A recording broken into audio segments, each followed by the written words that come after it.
Bonjour et bienvenue dans cette vidéo sur comment réussir son enquête auprès des salariés et s'entourer de salariés motivés, heureux et performants. Alors aujourd'hui, je vous livre une 4e clé pour la réussite de l'enquête. Se préparer à l'action.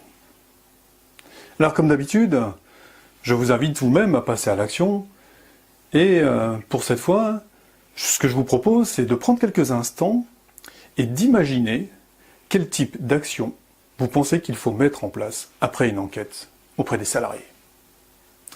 Je suis Philippe Tanguier, je suis développeur de capital social humain. En bref, j'aide les entreprises à s'entourer de salariés motivés, heureux et performants. Alors, pour revenir à la préparation à l'action, qu'est-ce que j'entends par là?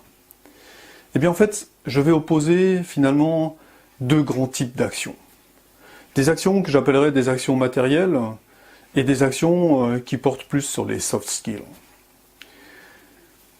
À l'expérience, on s'aperçoit que les entreprises sont souvent tentées par des actions matérielles. Elles ont un gros avantage, c'est qu'elles sont faciles à présenter et elles sont rapidement visibles. Elles ont plusieurs inconvénients. Un des inconvénients, c'est qu'elles ont un coût. Et un deuxième inconvénient, c'est qu'en fait, elles produisent relativement rarement des résultats à long terme.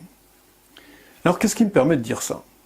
Eh bien, en fait, simplement, je vais m'appuyer sur les résultats de la recherche, sur qu'est-ce qui rend les gens motivés et qu'est-ce qui procure du bien-être. Et là, finalement, ce qu'on s'aperçoit, c'est que le matériel joue finalement assez peu. On va retrouver des sujets comme, par exemple, l'autonomie, les relations avec les autres personnes, donc les collègues et aussi la hiérarchie, donc qui sont des points essentiels, cette partie relation.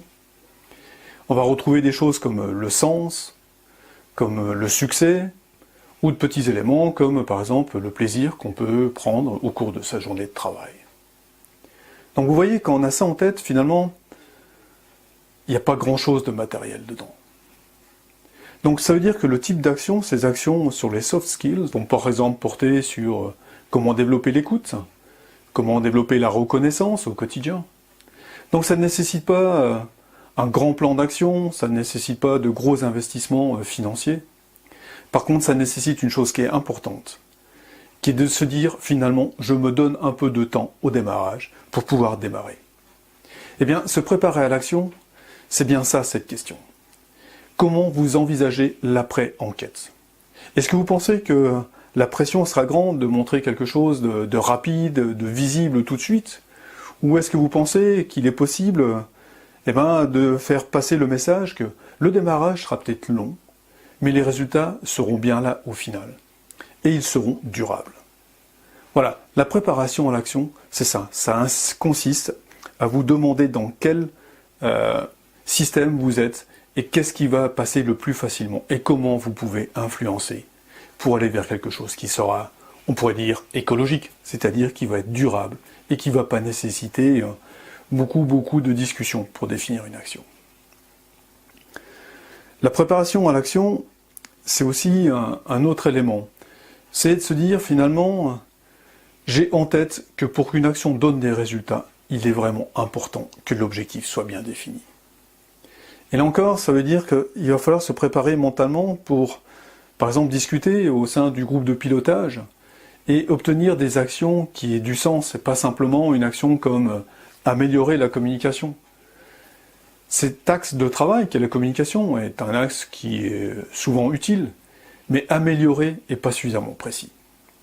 Donc se préparer à l'action, ça veut dire aussi, je me pose des questions, je vais revisiter par exemple ce que c'est qu'une action bien définie, une action SMART, de façon à passer le message qu'une action qui donnera des résultats est une action qui a des objectifs bien définis.